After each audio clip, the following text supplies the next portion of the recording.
C'est de voir dans quels axes il va falloir tirer pour traiter les zones systématiquement obliques en haut et en arrière. Alors moi j'aime bien faire des points d'entrée près de la patte ici.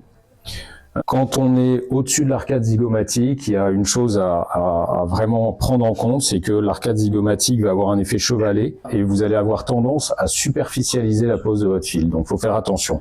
Dès que vous êtes au-dessus de l'arcade, faites attention à ça et prenez ça en compte. Ou alors vous vous positionnez juste en dessous. Et ce qu'on fera peut-être, on va voir. Et à ce moment-là, on va poser des fils ici, ici, ici sur l'abat-joue.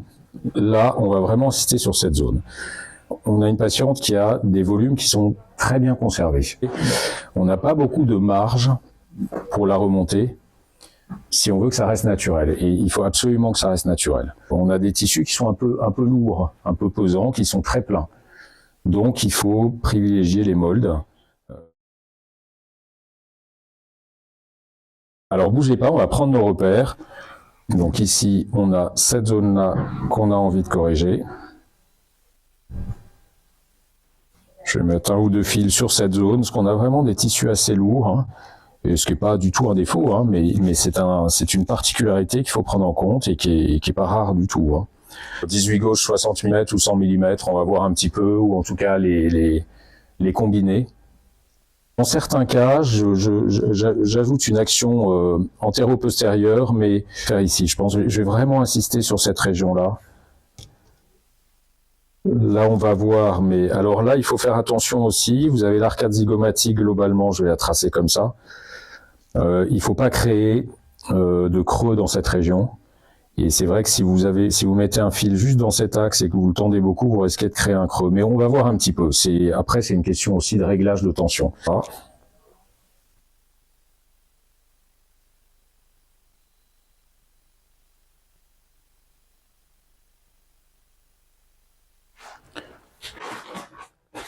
Alors les cheveux, très important. Et alors pas de corps étranger au niveau du point de ponction. Les cheveux, il ne faut pas qu'il y en ait au point de ponction. Hein, encore une fois. Alors moi je fais des petits points le long du trajet du film, tous les 2 cm à peu près, et en principe ça suffit largement. Vous pouvez le faire à la canule, enfin vraiment vous faites chacun ses habitudes. Hein. Moi je trouve que ça me donne je trouve que c'est un bon compromis.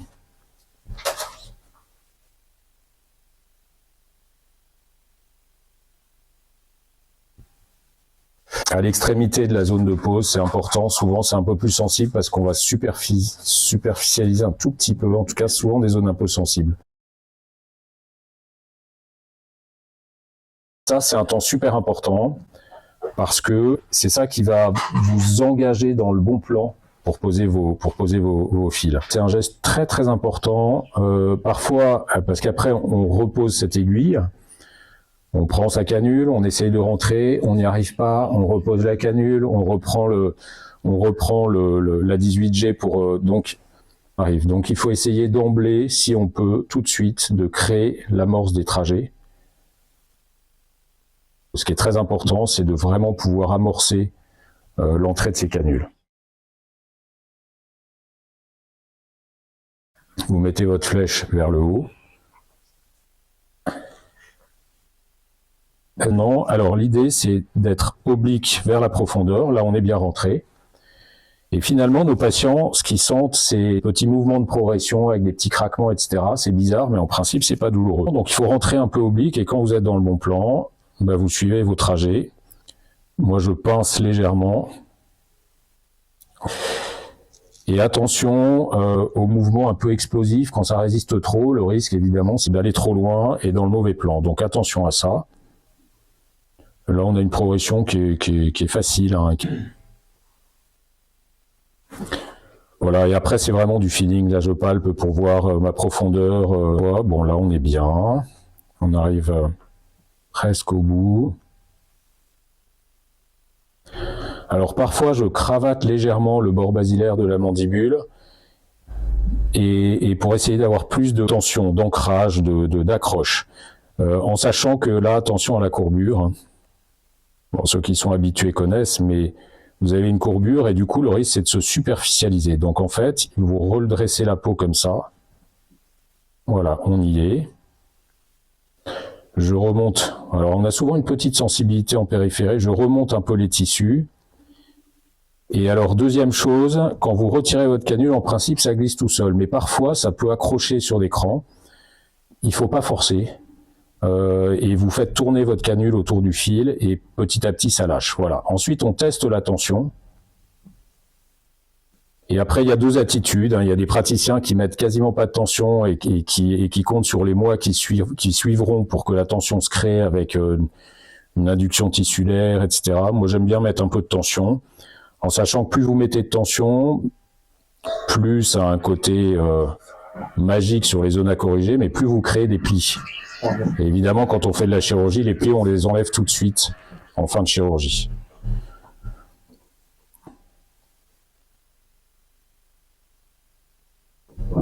On fait attention aux cheveux. Le presse est très tactile, hein. Chacun ses habitudes et son expérience.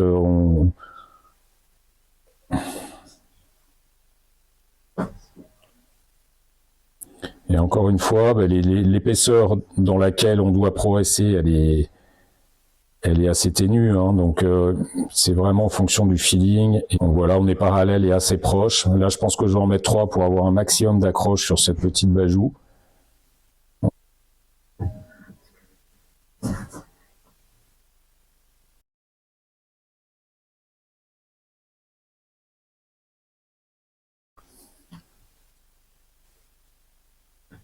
Quand on met un peu de tension comme ça, l'inconvénient, c'est que c'est pas toujours très joli en fin de geste, mais ça se relâche et ça se met en place dans les jours qui suivent. Donc, de temps en temps, il y a des creux, des bosses, des plis, etc. Et si les patients, sur le plan socio-professionnel, si ça les angoisse, que ça les gêne trop, c'est très facile de détendre. Ça, c'est très agréable avec ces fils. Quand il y a un peu trop de tension, vous appuyez sur les zones à détendre, vous sentez l'écran qui lâche. Et c'est très sécurisant de savoir qu'on a cette solution. Donc à la limite, il y a toujours des petits creux des bosses et après on voit si c'est des choses qui peuvent se normaliser très vite, il n'y a aucun problème et ça se normalise. Et si c'est trop gênant, à ce moment-là on relâche de la tension. Et c'est toujours très sécurisant de pouvoir faire ce petit réglage et de relâcher la tension dans les suites. Alors c'est soit tout de suite, soit après. On peut compter ensuite sur les 2 mois qui suivent pour qu'il y ait une tension qui se recrée. Moi, j'aime bien un petit peu surcorriger, un petit peu avoir une impression d'avoir bien corrigé dans les suites.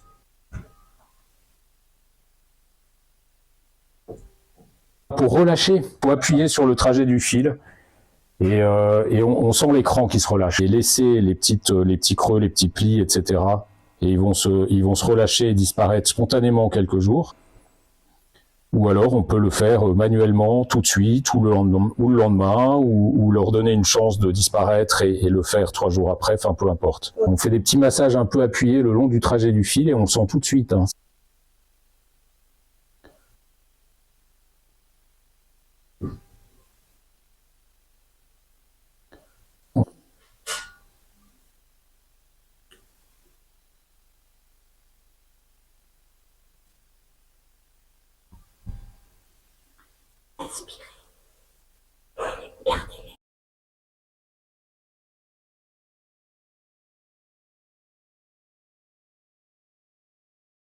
Voilà, donc vous voyez, là on fait des réglages de mise en tension, ici, voilà, et on voit des plis ici, et tout ça après s'harmonise spontanément, hein. Il y a l'effet des muscles, de la mimique, etc. Après, effectivement, on a des patients qui supportent pas le moindre pli, le moindre creux, et qui disent même pendant 24 heures ça les stresse, à ce moment-là, on relâche. Là, je suis, en fait, ça, on a un creux, je suis peut-être un tout petit peu en demi-millimètre, mais rien trop superficiel, mais c'est même pas certain. Et on est entre 2 lignes de tension. Donc, on verra en position assise. Léger creux, légère bosse, etc. Mais après une chirurgie, c'est pareil. Anomalies de contours, etc. Quelques petits accidents quand on sait que ça va se détendre et se normaliser très vite. Ce qui va être le cas. Avec les fils, on a des réglages qu'on peut faire en instantané aujourd'hui, et ils dépendent de l'importance de la correction qu'on souhaite, mais ils dépendent aussi, on peut aussi s'adapter aux motivations des patients et à leur emploi du temps, et à leur seuil de tolérance quant aux petits plis, aux petites choses, voilà. Et effectivement, sur le trajet des fils, là où il y a des anomalies, on sent une espèce de petit crack, voilà. Alors, en principe, c'est pas trop douloureux, mais on peut être amené à appuyer un petit peu. Pour ceux qui n'ont jamais posé, très important, quand on va couper les fils, alors on peut les couper tous à la fois, hein, c'est pas du tout un problème, parce qu'ils sont rentrés par le même point. Et ce qui est très important, c'est de tirer dessus, et avec les ciseaux, je repousse la peau en profondeur. L'idée, c'est de les faire sortir, pour qu'ensuite, quand vous allez couper, ils file à l'intérieur et qu'il ne soit pas contre l'orifice. Et après, si vous avez un petit creux qui est un peu trop marqué, vous appuyez et là aussi on sent craque. Et là, il n'y a plus de trou, plus de creux. Voilà, donc ça c'est un geste important. Pareil à gauche. Pareil, donc avec les ciseaux, je repousse la peau en profondeur, on coupe les fils, il y a un petit creux, j'appuie et voilà. L'idée, c'est de laisser les fils se positionner là où on les a mis.